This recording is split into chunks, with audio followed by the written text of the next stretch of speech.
plus de 150 000 personnes seraient touchées par la maladie de Parkinson en France. Cette maladie se caractérise par la disparition progressive de certains neurones dans le cerveau.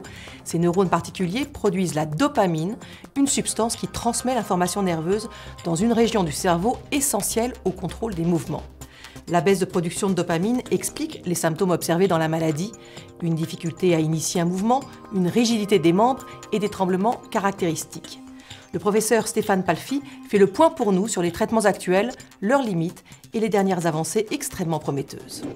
Le traitement de la maladie de Parkinson aujourd'hui est essentiellement symptomatique, avec l'apport de dopamine qui manque dans la maladie de Parkinson sous la forme de gélules, de comprimés. Ce traitement est très efficace au début de la maladie et induit après quelques effets indésirables. L'autre traitement possible est la stimulation cérébrale profonde qui est indiquée chez des patients qui ont des complications liées au traitement dopaminergique. Ça représente à peu près 10% des patients. Les limites du traitement sont liées aux effets indésirables des médicaments.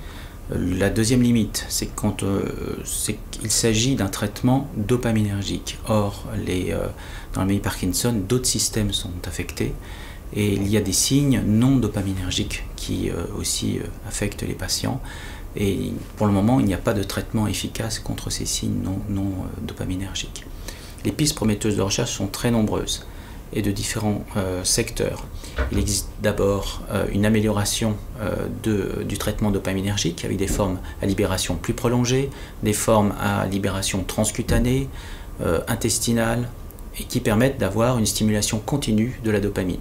La deuxième piste très importante, il s'agit là maintenant d'induire une neuroprotection pour empêcher la progression de la maladie.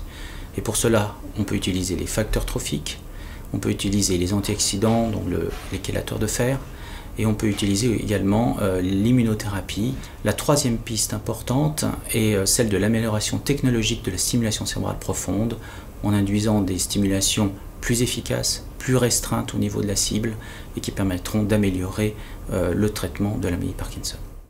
Merci professeur Stéphane Palfi pour ces explications très claires et très concrètes. Vous le savez, la recherche médicale est essentielle pour chacun d'entre nous, nos amis, nos proches. Alors pour protéger tous ceux que nous aimons, soutenons la Fondation pour la recherche médicale en faisant un don sur le site frm.org.